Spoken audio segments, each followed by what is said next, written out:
اس کی سانس اس میں زندگی کی رمق باقی نہیں تھی، اس کی سانس جو ہے وہ پرواز کر چکی تھی، اور وہ جو عورت وہاں پہ موجود تھی بچے کے ساتھ، وہ عورت بھی ذہنی طور پہ مفلوج ہو چکی تھی اور زخموں سے نڈھال تھی۔ تو وہاں لوگوں نے اکٹھے ہو کے اس بچے کو اٹھایا۔ اس بچے کو اٹھانے کے بعد انہوں نے اس عورت کو اٹھا کے ہاسپٹل پہنچایا، اور خبر پولیس تک پہنچتی ہے۔ پولیس نے اپنی جو بھی کارروائی ہوتی ہے پچھلے چند روز سے انہوں نے کارروائی کرنی شروع کر دی۔ تو آج جو رپورٹ سامنے آئی ہے، جو انکشافات اس کیس سے، نسیم بی بی اس خاتون کا نام ہے، اس مرڈر کیس میں جو نئی باتیں سامنے آئی ہیں وہ پتہ یہ چلا ہے کہ کسی شخص نے اس گداگر، اس بیگر، اس پین ہینڈلر کے ساتھ زیادتی کی، اور زیادتی کرنے کے بعد اسے زد و کوب کیا، چھریوں کے وار کیے اس پہ۔ اس کی گود میں اس نے 14 سال کا بچہ اپنی گود میں اٹھایا ہوا تھا۔ اس بدروح نے، اس ناہنجار شخص نے، اس بے رحم شخص نے اس چھوٹے سے معصوم سے ننھے بچے کی بھی پرواہ نہیں کی، اور اس نے جب بچے نے رونا شروع کیا تو اس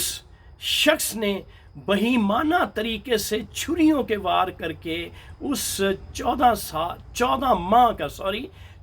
ماہ کا جو بچہ تھا اسے زخمی کر دیا، اور زخموں سے نڈھال ہو کر وہ بچہ ماں کی گود سے نیچے زمین پہ گر پڑا۔ اور پتہ یہ چلتا ہے کہ وہ شخص جس نے اس عورت کے ساتھ زیادتی کی تھی، وہ اس نے اپنی عافیت یہ جانی اور اپنی عافیت اسی میں سمجھی کہ یہاں سے کسی طرح سے بھاگ جایا جائے، اور وہ شخص جو ہے وہاں سے رفو چکر ہو گیا۔ اب وہ خاتون جس بیگر گھرانے سے تعلق رکھتی تھی، انہوں نے دیکھا کہ جس سپاٹ پہ وہ بیگنگ کرنے جاتی تھی یہ خاتون وہاں پہ موجود نہیں تھی۔ جب انہوں نے پتہ کروایا تو پتہ چلا کہ یہ خاتون جو ہے فلاں جگہ پہ موجود ہے، اور اس کے ساتھ زیادتی ہو چکی ہے، اور اس کا بچہ جو ہے وہ بھی جہان فانی سے کوچ کر چکا ہے۔ تو ناظرین، یہ عورت کی تضحیک کی ایک ایسی مثال ہے جسے سن کر، جسے دیکھ کر انسان کے رونگٹے کھڑے ہو جاتے ہیں، اور انسان سوچ بھی نہیں سکتا کہ پاکستان جیسے اسلامی ملک میں اس قسم کی حرکات و سکنات، اس قسم کی نازیبا حرکات ہو سکتی ہیں۔ لیکن ناظرین یقین کریں، جب ہم کینیڈا جیسے ملک میں رہ کے یہ دیکھتے ہیں، یہ سوچتے ہیں، یہاں پہ کیونکہ آزادی کی انتہا ہے اس ملک میں، اس لیے یہاں پہ اس طرح سے بے رحمانہ زیادتی نہیں کی جاتی جس طرح سے میں دیکھ رہا ہوں پچھلے کئی دنوں سے۔ تو میں دیکھ رہا ہوں کہ یہ کیس جو ہے آئے دن اس قسم کے عورت کے ساتھ زیادتی کے کیسز ہو رہے ہیں۔ یہاں پہ اگر ایسا کوئی کیس ہوتا ہے تو اسے سپیڈی ٹرائل کر کے کیفر کردار تک پہنچا دیا جاتا ہے۔ اب خبر یہ بھی ملی ہے کہ پولیس نے وہ شخص جس نے اس عورت، اور پھر یہ بھی میں آپ کو بتا دوں کہ وہ عورت جب ہاسپٹل اسے پہنچایا گیا تو وہ زیادہ دیر تک جو ہے اپنی زندگی کو برقرار نہیں رکھ سکی، اور وہ بہت جلد جو ہے وہ اللہ کو پیاری ہو گئی۔ تو بتانا یہ چاہتا ہوں ناظرین،